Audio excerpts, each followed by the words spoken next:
राहिला प्रश्न हम्म, आता हम्म, असा आहे की राष्ट्रवादी काँग्रेस जे अजितदादांकडे आता आहे त्यांनाही पण साधारणपणे ते हम्म, विरासतमध्ये मिळालंय आणि हम्म, शिवसेना जी हिंदुहृदय सम्राट स्वर्गीय बाळासाहेब ठाकरेंकडनं उद्धवजींकडे गेली. आता हम्म, हम्म, हे कष्टप्रद झालेलं नाहीये. हे या दोघांनाही हम्म, कष्टप्रद झालं नाही. आयते पक्ष यांना मिळालेले आहेत हे महाराष्ट्र आणि देश जाणतो.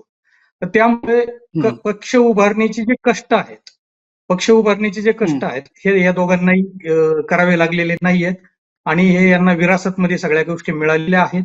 त्यामुळे पक्ष बरोबर. चालवण्यासाठी जे काही प्राणायाम करावे लागतात, ज्या काही कष्ट करावे लागतात, ज्या काही खस्ता खाव्या लागतात, मला असं वाटतं इथं हम्म. कुठेतरी अजितदादांचं आपण सविस्तर नंतर बोलूयात, परंतु इथे कुठेतरी उद्धव ठाकरे कमी पडतायत असं मला ठामपणे वाटतं. ताज्या बातम्यांसाठी पाहत रहा ABC मराठी न्यूज.